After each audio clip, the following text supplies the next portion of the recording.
नमस्कार, मैं Praveen Kaushik true media से। और आज हम बात करेंगे इंडिया के एक उभरते हुए यंगेस्ट प्रोफेशनल सिंगर के बारे में, जिन्होंने सबसे कम उम्र में वर्ल्ड में इंडिया का नाम रोशन किया है।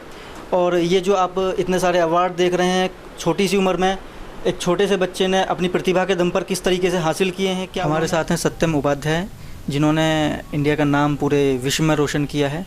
यंगेस्ट प्रोफेशनल सिंगर का अवार्ड उन्होंने मिला है, हरियाणा से हैं बेसिकली, और हरियाणा से हरियाणा रत्न अवार्ड उनको मिला है। सबसे पहले मिला यंगेस्ट प्रोफेशनल सिंगर का अवार्ड, जो कि golden book of world record ने दिया। उसके बाद इनको यंगेस्ट प्रोफेशनल सिंगर का भी अवार्ड मिल चुका है, जो कि असिस्टेंट वर्ल्ड रिकॉर्ड ने दिया इनको। इसके बाद इनको हरियाणा गौरव अवार्ड मिला, जो कि हरियाणा गौरव पुरस्कार सम्मान समिति ने इनको दिया। इसके बाद इनको इंटरव्यू भी हो चुका है, ऑल इंडिया रेडियो ने इनका इंटरव्यू किया है। और इसके अलावा फोक सॉन्ग सिंगिंग ये करते हैं, प्रोग्राम किड्स आइसलैंड में इन्होंने किया हुआ है। तो इस तरीके के काफ़ी सारे अवार्ड इनके नाम पर हैं। तो सत्यम, सबसे पहले आप अपने बारे में बताओ, क्यों आपको लगा कि आपको सिंगिंग करनी चाहिए, या कब लगा, इस बार थोड़ा सा बताओ। क्या करते हो आप, कौन सी क्लास में पढ़ते हो, अपने बारे में बताओ। नमस्कार, मेरा नाम सत्यम उपाध्याय है। सर्वप्रथम मैं ट्रू मीडिया को धन्यवाद करना चाहूँगा। और मेरे को म्यूज़िक का बचपन से ही बहुत शौक़ है, और मैं वाद्य बजाने में और गाने में बहुत शौक़ रखता हूँ। और मेरे को कई वाद्य यंत्र आते हैं, जैसे तबला, कॉन्गो, बोंगो, ड्रम्स, और मुझे इनमें मज़ा आता है। और मैं बाकी क्रिएटिव चीज़ें भी करता हूँ, जैसे आर्ट, जैसे हम कह सकते हैं पेंटिंग, ड्राइंग, ऐसे, और नाटक में मेरे को बहुत इंटरेस्ट है। और ऐसा सब कुछ करने में मेरे को बहुत मज़ा आता है। कौन सी क्लास में पढ़ते हो? मैं 7th क्लास में पढ़ता हूँ, DAV public school sector 14 Gurgaon में। आपकी पढ़ाई पर इसका क्या असर पड़ता है? कभी पढ़ाई छूटती है इस वजह से? सिंगिंग को आप अपनाते हो तो इस वजह से कभी पढ़ाई छूटती है, या कभी ऐसा लगा कि नहीं, मुझे पढ़ाई पूरी तरह छोड़ देनी चाहिए या सिंगिंग पूरी तरह छोड़ देनी चाहिए, कभी लगा आपको? एक्चुअली यही एक बंदे पे डिपेंड करता है कि वो किस चीज़ में अपना कितना ज़्यादा ध्यान देता है। मुझे पढ़ाई भी करनी है और म्यूज़िक भी करना है, तो मेरे को दोनों को बैलेंस करना होता है। और मेरे को मम्मी भी सपोर्ट करती हैं, मेरे भैया जी भी सपोर्ट करते हैं, सब मेरे को सपोर्ट करते हैं। इवन मेरी टीचर्स भी मेरे को सपोर्ट करती हैं। और मैं आपको एक बात बताना चाहता हूँ कि जब मेरा यह प्रोग्राम हुआ था, वो मेरे इंग्लिश पेपर के एक दिन पहले था। तो आपने इतनी तैयारियां, जब आपको यंगेस्ट प्रोफेशनल अवार्ड मिला वर्ल्ड में, आपने इंडिया का नाम रोशन किया, जब आप स्टेज पर गए तो आपको कैसा महसूस हुआ? मुझे गर्व हुआ महसूस, और मुझे ये लगता है कि ये सब जो भी हुआ है, मेरे गुरुजी डॉक्टर अमन बाटला जी, जो कि fastest pianist of the world हैं, उनकी वजह से और मेरे माता पिता की वजह से हुआ है। शुरू में कभी किसी ने रोका घर पर सिंगिंग करने से?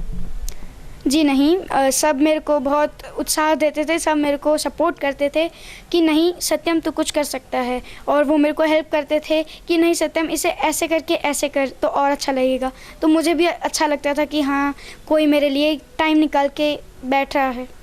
घर में सबसे ज़्यादा सपोर्ट कौन करता है आपको?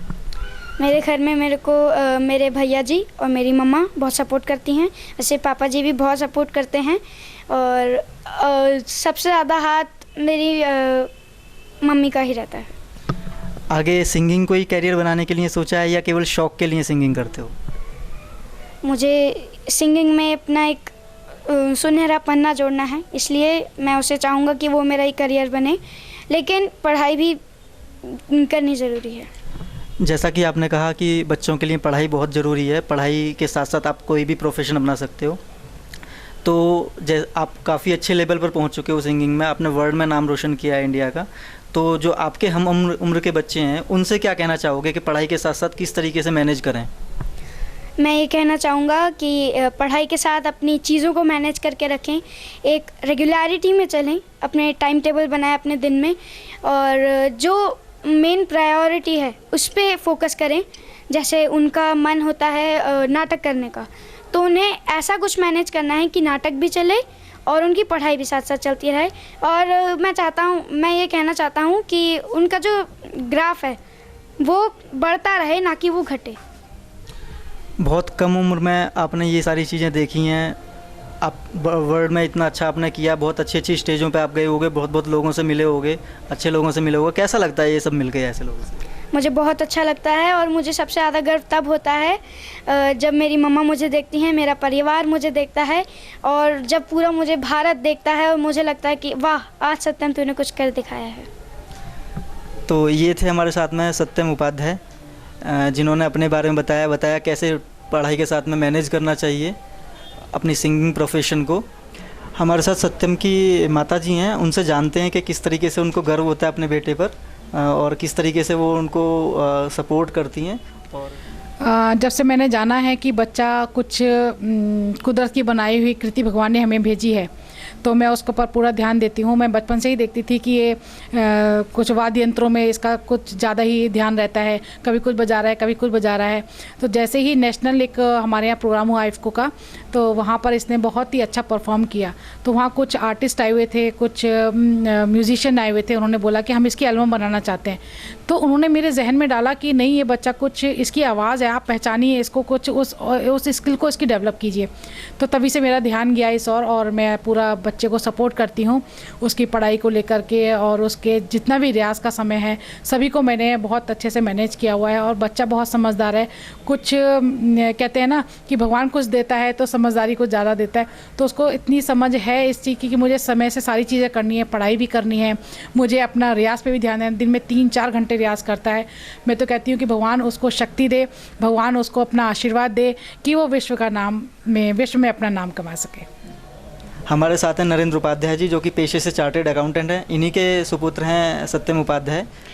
ऐसा है कि हमारे जो फोर फादर्स थे उसमें थोड़ा संगीत का शौक़ था, तो वो राजघरानों में संगीत का उन्होंने शिक्षा दीक्षा दी हुई है। तो मुझे लगता है कि उसके कुछ अंश हमारे सत्यम में भी आए हैं। और वैसे सत्यम अपने आप में बहुत प्रतिभाशाली है और बहुत मेहनत करता है अपने आप को आगे बढ़ाने के लिए। उसको पढ़ाई भी मैनेज करनी है और संगीत पे भी ध्यान देना है। सारी चीज़ें मैनेज करने के अलावा उसकी मदर का बहुत बड़ा सपोर्ट है उसे। क्योंकि मेरा तो ज़्यादा था, मैं ऑफिस के लिए निकल जाता है, और उसके सपोर्ट में जो है उसका बड़ा भाई शुभम उपाध्याय, उसका क्रिटिक भी सबसे बड़ा भाई है, जो उसकी कमियों को, उसकी अच्छाइयों को वो बताता रहता है। बाकी तो उसकी मेहनत है और इस कम उम्र में उसने इतनी अच्छी अचीवमेंट्स ली हैं, तो प्रभु से प्रार्थना है और बड़े लोगों का आशीर्वाद है कि वो और आगे बढ़े, खूब तरक्की करे, अपने क्षेत्र में नाम कमाए। लाइन की बात यह है कि मैं चार्टर्ड अकाउंटेंट हूँ, वाइफ मेरी हिंदी में डॉक्टरेट हैं, लेकिन वो है कि जो प्रभु की नियति है उस हिसाब से चलना है। इसलिए जैसी प्रभु की नियति वैसे आगे बढ़ता जाए, बस सफलता मिले और अच्छा इंसान बना रहे, विश्व में नाम करे अपना। हमारे साथ हैं शुभम उपाध्याय, जो कि सत्यम उपाध्याय के बड़े भाई हैं। और मेरे छोटा भाई बहुत ज़्यादा अच्छा है सिंगिंग में, उसको काफ़ी सपोर्ट करना पड़ा था शुरू में, और एक बड़े भाई का फ़र्ज़ बनता है कि वो एक अपने छोटे भाई को उसकी काबिलियत को देखे और उसके बारे में सोचे और उसको आगे बढ़ाए। अगर आपको थोड़ी बहुत भी नॉलेज है उसके बारे में, उस सब्जेक्ट के बारे में, जैसे दैट इज़ म्यूज़िक उसके केस में, तो आप उसको और क्या कहते हैं सपोर्ट करें, मोटिवेट करें कि इस तरीके से गाना चाहिए, नहीं यहाँ पे गलती हो रही है, यहाँ पे मुर्कियाँ ठीक नहीं है, ये ठीक करो, वो ठीक करो, तो उससे उसको काफ़ी सपोर्ट मिलता है।